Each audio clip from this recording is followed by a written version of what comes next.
Lakini leo nataka tuangalie pamoja namna ya kufanya maombezi. How to make intercessions. Unafanyaje maombezi? Vitu gani vitakusaidia kuweza kufanya maombezi? Bwana Yesu asifiwe. Jambo la kwanza, unatakiwa uwe mwombaji. Ili uweze kufanya maombezi, unahitaji kuwa mwombaji. Manake sio ule uombaji tu wa kijuujuu wa kutaja vitu fulani na kadhalika. Inahitaji uwe mwombaji. Kila mtu ambaye ni mwombezi ni mwombaji, lakini si kila mwombaji ni mwombezi. Si kama nieleweka hiyo? Mtu ambaye ni mwombezi ni mwombaji. Mwombaji ni yule ambaye anafanya zaidi ya kuomba. Tabia ya maombi iko sehemu yake. Kwa hiyo utaka kuwa mwombezi mzuri, uwe tayari kulipa gharama, jifunze kuwa mwombaji, kuwa na muda wa kutosha wa kuomba. Na hii hapa, ili kueleweka, ni muhimu tuelewe ule mlengo wa aina tatu wa maombi. Maombi yanaanza kawa yanakulenga wewe kwa ajili ya dua na mahitaji yako binafsi. Maombi yanaanza kalenga Mungu. Hauombi chochote, lakini unamwabudu, unamsifu. Lakini mlengo mwingine wa maombi ni watu wengine, vitu ambavyo havihusu wewe. Inaweza kuwa watoto, naombea ndoa, naombea vitu vingine mbalimbali ambavyo vinaweza visikuhusu wewe moja kwa moja. Kwa hiyo ili uweze kuwa mwombezi, ili uweze kuwa intercessor, ni muhimu uwe mwombaji. Siko bali naingia hiyo.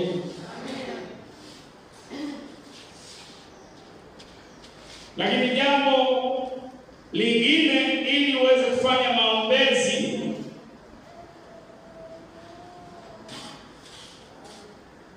jifunze kutumia ahadi katika maombezi.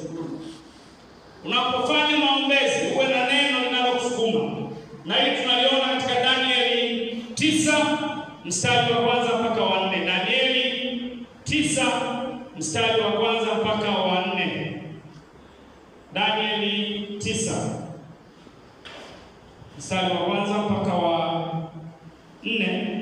Katika mwaka wa kwanza wa Dario mwana wa Ahasuero wa uzao wa Medi, aliyetawaza kwa mfalme juu ya milki ya Wakaldani, katika mwaka wa kwanza wa kumiliki kwake, mimi Daniel, kwa kuvisoma vitabu. Kila mtu asema kwa kuvisoma vitabu. Alikuwa anasoma vitabu vya Agano la Kale na kitabu kilichomuongoza, kitabu cha Yeremia. Kwa kuvisoma vitabu na alifahamu hesabu ya miaka ambayo neno la Bwana lilimjia Yeremia nabii, ya kutimiza ukiwa wa Yerusalemu, yani miaka 70. Nikamwelekezea Bwana Mungu uso wangu, ili kutaka kwa maombi na dua, pamoja na kufunga na kuvaa nguo za magunia na majivu. Mstari wa 4 na kuendelea, hapo ndio na maombi yale aliyoomba. Nikamwomba Bwana Mungu wangu, nikaungama, nikasema, ee Bwana Mungu mkuu, mwenye kutisha, ashikaye maagano na rehema kwa wao wampendao na kuzishika amri zake. Kwa hiyo mstari wa 5 naendelea na maungamo. Sasa swali linakuja, kwa kusoma vitabu, ni kitabu gani alichokuwa amesoma? Hapa tunaona Yeremia 25:11 na Yeremia 29:10. Hiyo mstari ni muongoza Daniel kwanza maombezi. Yeremia Yeremia 25 mstari wa 11. Biblia inasema hapa, na nchi hii yote pia itakuwa ukiwa na kitu cha kushangaza, nayo mataifa haya watamtumikia mfalme wa Babeli miaka 70. Miaka mingapi? 70. Kipindi Danieli anaanza maombi, ile miaka 70 imeshafika na imepita kidogo. Kwa hiyo kama nilivyosema wiki iliyopita, John Wesley anasema kwamba God does nothing on earth but he answers prayer. Mungu hafanyi kitu chochote duniani isipokuwa kama majibu ya maombi. Kwa hiyo ili Mungu atimize ule ukiwa wa miaka 70 ya wana wa Israeli kwenda utumwani, ilibidi Danieli aombe, afanye maombezi. Kwa hiyo wakati anaomba alisimama kwenye Yeremia 25 ule mstari wa 11, nimesoma ni wangapi? Wa 11. Lakini Yeremia 29 mstari wa 10 nao unaahidi jambo hilo hilo, umerudia. Yeremia 29 mstari wa 10. Naomba nisome. Maana Bwana asema hivi, Babeli utakapotimiziwa miaka 70, nitawajilia ninyi na kulitimiza neno langu jema kwenu kwa kuwarudisha mahali hapa. Hizo ndio ahadi zilizomuongoza Danieli kuomba kwamba muda umefika, Bwana litimize lile neno jema ulilolisema. Kwa tunapofanya maombezi ni muhimu kuwa na ahadi inayosimamia. Si kama naeleweka? Kama naombea rais, mstari mzuri wa kusimamia ni Mithali 21 mstari wa 1. Moyo wa mfalme huwa katika mikono ya Bwana, na kama mifereji ya maji hupeleka pote apendapo. Unamwombea mtoto wako ambaye hajaokoka,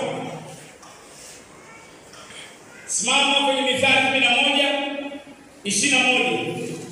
Uzao wa wenye haki utaokoka. Ya Kiingereza King James nasema the seed of the righteous will be delivered. Uzao wa wenye haki utafunguliwa.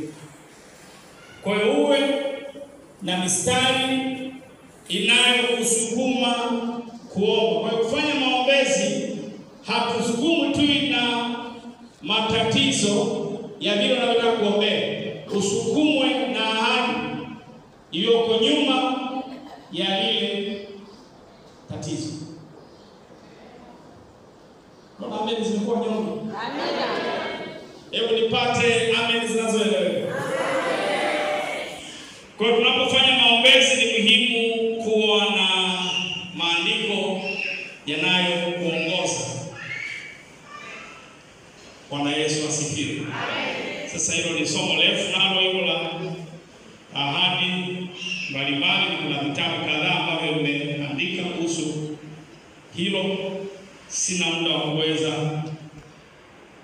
niende namba 3. Kwenye kufanya maombezi, jifunze kuomba maombi ya akili au kwa lugha ile ambayo unaizungumza. Kama unaomba unajua Kiswahili, unaweza kufanya maombezi kwa lugha ya Kiswahili. Kiingereza kinapanda, unafanya maombezi kwa Kiingereza. Kwa hiyo kuomba kwa akili, kwa sababu Biblia inasema katika Warumi, si Warumi ni Wakorinto wa kwanza 14. Wakorinto wa kwanza 14 mstari wa 14 na 15. Maana nikiomba kwa lugha, maana nikiomba kwa lugha roho yangu huomba, lakini akili zangu hazina matunda. Imekuwaje basi? Nitaomba kwa roho, tena nitaomba kwa akili pia. nitaimba kwa roho, tena nitaimba kwa akili pia.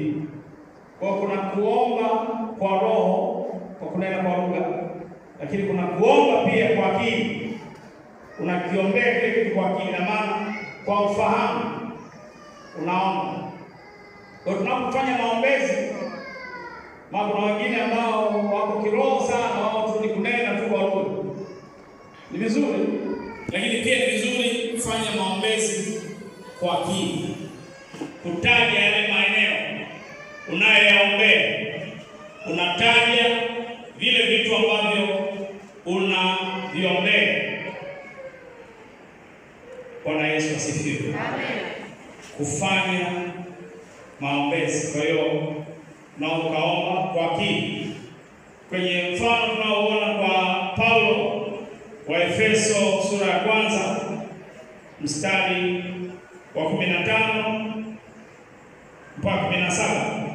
Kwa sababu hiyo mimi nami tangu nilipopata habari za imani yenu katika Bwana Yesu na pendo lenu kwa watakatifu wote, mstari wa 16, siachi kutoa shukrani kwa ajili yenu nikiwakumbuka katika sala zangu.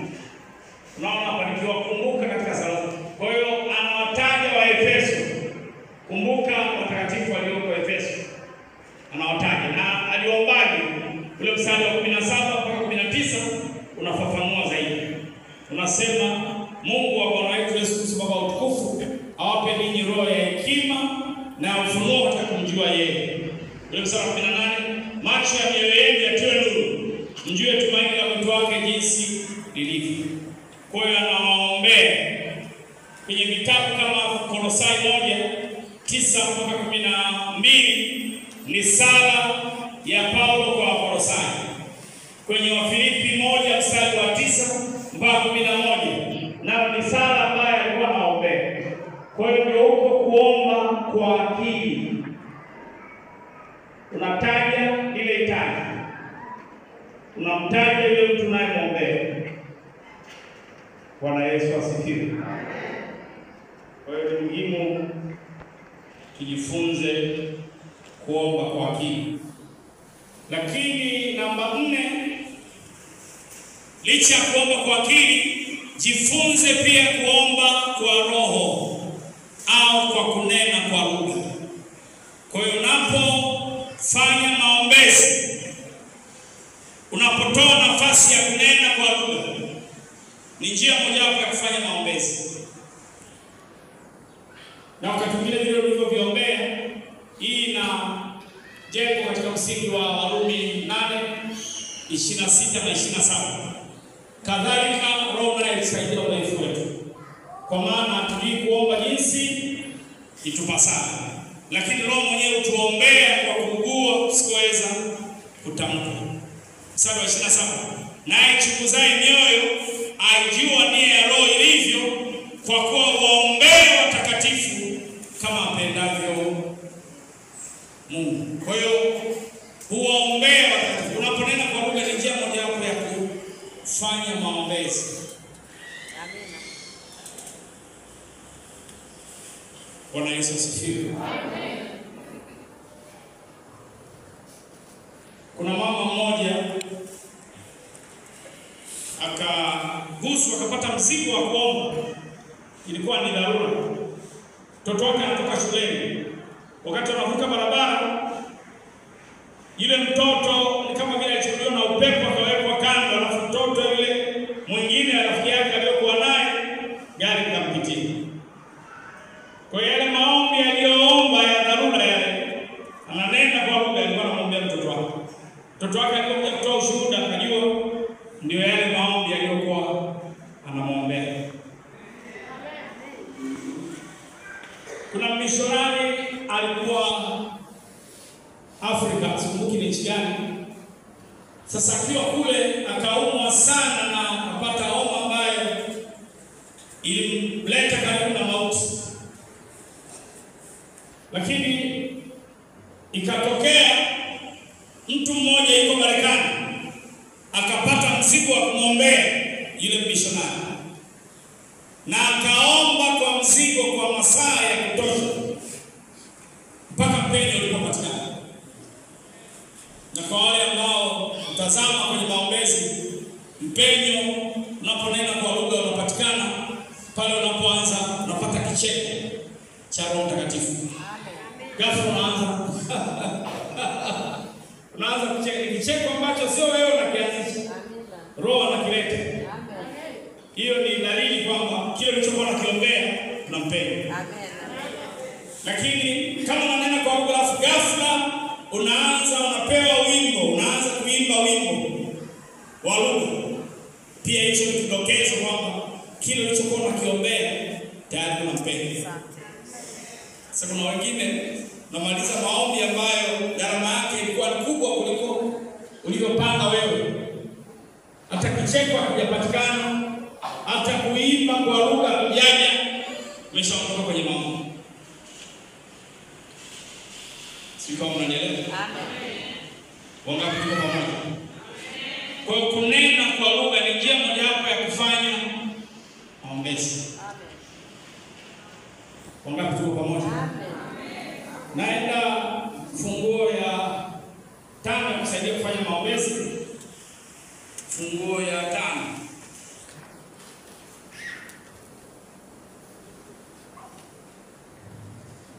Tukumbuke Roho Mtakatifu ni mwombezi mkuu. Namwita he is the master intercessor.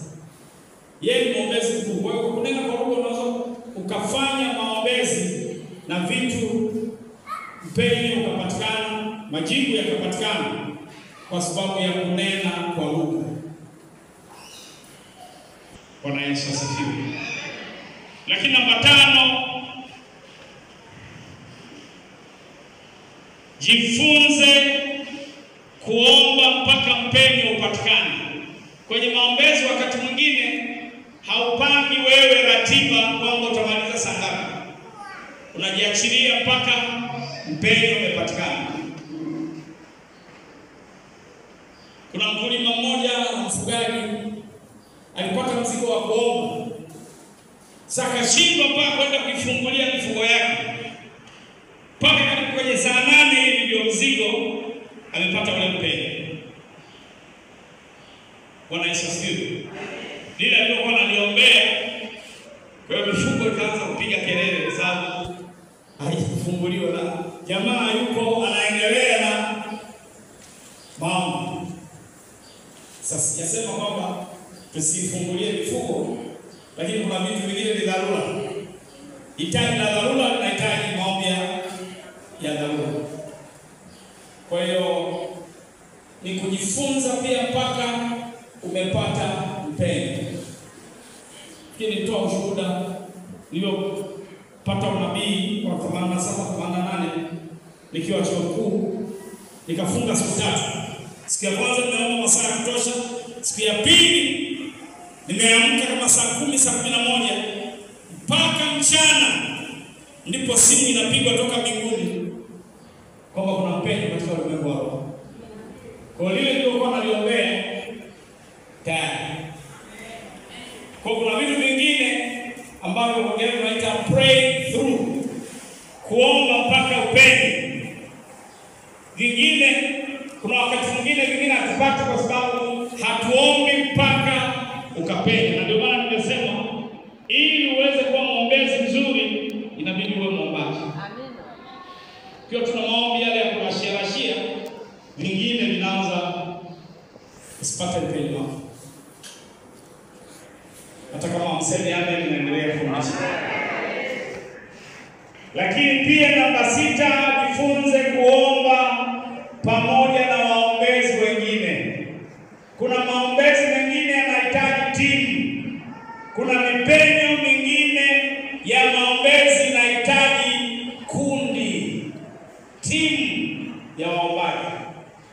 Nakumbuka mwaka 92 nilipokwenda kufanya semina Kahama pale kwenye kanisa la Nyohogo lilokuwa kwenye Kijilima.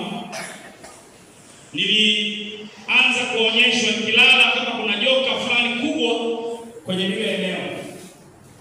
Baada ya kumuuliza Mungu akasema, hivi sio kwa maombi yako unahitaji kuitisha waombaji muombe pamoja. Kwa kuna vitu vingine vinahitaji timu, waombezi waje pamoja. Kuna miji ambayo ilipata uamsho, waombaji walianza kuja pamoja kuomba. So wakati mwingine madhehebu haya yanafunga sana kuweza kuwa na muda wa kuomba pamoja kama waombaji. Kuna mji mmoja kule Marekani ya Kusini, mtumishi mmoja akaanza kuitisha maombi, wanakuja kwenye uwanja wa mpira, maelfu ya watu wanaomba, na Mungu alifanya vitu vikubwa kwenye ule mji. Nchi ya Guatemala, kutokana na waombaji kuiombea, mpaka ardhi ilipona. Karoti zilizokuwa zinatoka sio za size ya kawaida, zinatoka size kubwa ambayo mpaka wataalamu kutoka Marekani wanakuja kufanya utafiti, kwa sababu Mungu ameonekana. Kuna miji ambayo Mungu aliingilia kati mpaka magereza zinakosa wafungwa, kwa sababu mambo ya wizi hamna tena. Polisi wanakosa kazi. Bwana Yesu asifiwe.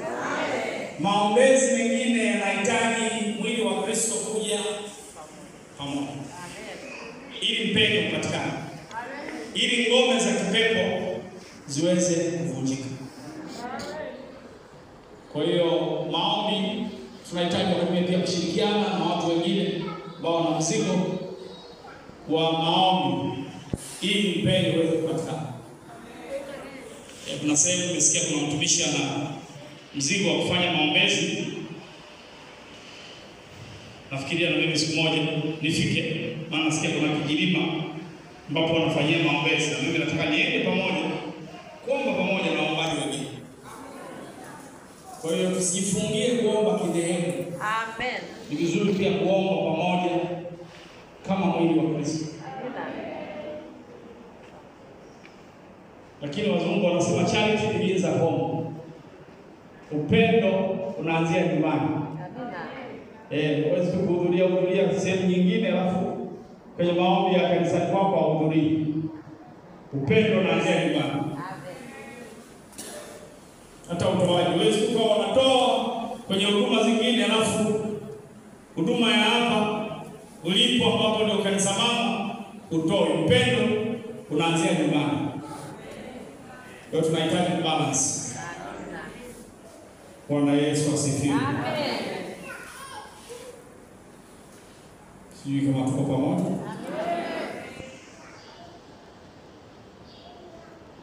Namba ngapi sasa? Namba 7. Jifunze uwe makini kutambua maombi ya dharura. Kuna wakati maombi ya dharura yanahitajika. Kuna dharura fulani sehemu fulani, nataka ndugu yako karibu, kuna dharura. Kwa hiyo hii dharura inakujeje? Unaweza kupata tu mzigo ghafla, ulikuwa unajiandaa kulala lakini ghafla unapata mzigo wa kuomba. Naanza kwanza kunena kwa lugha. Maombi ya dharura kwa mwingine, sababu juu unaombea nini? Nena kwa lugha. Sababu Roho Mtakatifu anajua dharura hiyo inamhusu nani. Kwa hiyo nakumbuka kuna Jumamosi moja nimeenda kuhudumu sehemu ya Chamazi. Ghafla nasikia mzigo wa kunena kwa lugha, kuomba. Kwa hiyo nikaomba, nilipanga kulala, sikupanga muda wa maombi, muda huo ulikuwa tu niombe tu kidogo nilale. Lakini nikaomba zaidi ya saa 1 mpaka pale nilipopata mpenyo. Kumbe namuombea mama yake mzazi na mchungaji. Ndani ya nyumba yao kuna nyoka aina ya kifutu ameingia. Kwa ndipo nilikuwa namaliza yale maombi, nilipata mpenyo, wakafanikiwa kumuua ile nyoka. Kwa Jumapili wakati anatoa ushuhuda, nikajua ndio yale maombi, ule mzigo niliopata. Maana nilikuwa naona kama picha fulani ya nyoka inaingia. Kwa hiyo kuna maombi mengine ni ya dharura, upandi wewe ni Roho Mtakatifu, kuna kitu ambacho kipo. Na wakati mwingine kwa sababu ya kutokumtii Roho Mtakatifu tunapata hasara kwenye eneo fulani, kwa sababu ulikuwa hujaomba ilivyotakiwa. Bwana Yesu asifiwe. Amen. Nakumbuka mzee wa kanisa mmoja alikuwa ananisimulia jinsi ambavyo siku moja alipata mzigo wa kuomba, na sielewi alifikia hatua gani, lakini kuna jambo lilikuja kujidhihirisha kwa ulimwengu wa wanyama kesho yake. Bwana Yesu asifiwe. Kwa hiyo ni muhimu pia kuitikia kwenye vipindi vya dharura. Bwana Yesu asifiwe. Naenda namba 8. Namba 8. Mpenyo mwingine kwenye maombezi unahitaji muda wa kutosha. Mpenyo mwingine kwenye maombezi unahitaji muda wa kutosha, sio muda wa kurashia. Unaweza ukahitaji masaa, ukahitaji saa, ukahitaji nusu saa, ukahitaji muda wa kutosha kadri Roho Mtakatifu atakavyofunua. Kwa hiyo mpenyo mwingine hauji kirahisi rahisi. Bwana Yesu asifiwe. Na mwisho namba 9, jifunze kuomba kwa ajili ya wokovu wa wenye dhambi. Kuna namna ya kumwombea mwenye dhambi. Kwa mfano, kumwombea mwenye dhambi, njia mojawapo ni kutumia mamlaka. Kuna mtu alimwombea kaka yake, huyu ni Kenneth Hagin, ameomba miaka 15 kwa ajili ya wokovu wa kaka. Lakini siku moja wakati anasoma Wafilipi 2 mstari wa 9 mpaka 11, ambao unasema kwa hiyo Mungu alimtukuza mno akampa jina lipitalo kila jina, ili vitu vya mbinguni, vitu vya duniani na vitu vya ghafla akapata ule ufunuo yuko duniani. Alafu akaomba maombi ambayo sio ya muda mrefu, lakini yalikuwa maombi ya mamlaka. Akasema, kwa jina la Yesu navunja nguvu ya kipepo juu ya kaka yangu dada, na kwa jina la Yesu nadai roho ya kufunguliwa, nadai roho ya wokovu juu yake. Haikupita wiki, taarifa zikaja kaka yake ameshaokoka. Kwa wakati mwingine inabidi tutumie mamlaka, vile vinavyomzuia huyo mume wako, mke, watoto, ndugu zako ambao hawajaokoka, kuvunja ile nguvu ya ibilisi. Lakini wakati tunapoombea ndugu zetu ambao hawajaokoka, omba Mungu ainue watu sahihi wa kumpelekea neno. Inaonekana mtu sahihi sio wewe. Kwa hiyo omba Mungu ainue watu sahihi. Na kumwombea Mungu ampe nuru. Kile kinachomfunga, kuna watu wengine wamefungwa na roho za dini, roho za madhehebu yao. Kuna watu wengine hata ukiwashuhudia waamiliki, kwa sababu wanaimani na dini zao na madhehebu yao. Kwa hiyo mpaka mtu aokoke anahitaji nuru fulani hii. Bwana Yesu asifiwe. Kuomba roho ya hekima, roho ya maarifa, hiyo roho ya maarifa, roho ya ufunuo. Kwa naomba roho ya ufunuo, roho ya maarifa ije juu ya mtu. Bwana Yesu asifiwe. Kwa hiyo ni muhimu sana sana tunapoombea wenye dhambi usimamie ahadi ambazo Mungu ameziahidi. Bwana Yesu asifiwe. Sababu Biblia inasema Bwana Yesu na utaokoka pamoja na nyumba yako yote. Hiyo ni ahadi. Matendo 16 Matendo 16 mstari wa 30. Lakini pia katika kuombea wenye dhambi kuna lugha zile za kuugua, groanings. Mtu anaanza kuugua. Kuna mtumishi alitembelea nyumba fulani ambayo kulikuwa na mwanasheria aliyeokoka. Afu ghafla akaanza lugha zile za kuugua. Yule mwanasheria akasema tuite daktari, huyu naona amepata na shida kubwa. Lakini mwingine aliyekuwa pale akasema huyu anakuombea wewe ili uokoke. Alipomaliza kuomba yale maombi, yule mwanasheria akaokoka. Kwa hiyo kuna maombi mengine ni ya kuugua. Matumbo yako yanakuwa kama yanakatika. Lakini ndio gharama inapigwa, inalipwa kwa ajili ya maombezi. Amen. Bwana Yesu asifiwe. Amen. Si kama mnaelewa hili ninachozungumza? Amen.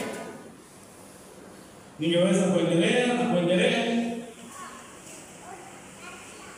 Bwana Yesu asifiwe. Amen. Lakini kwa leo niishie hapa sababu nataka tufanye mazoezi ndogo ya maombezi. Tuwe waombezi leo. Tuko tayari kwa maombezi?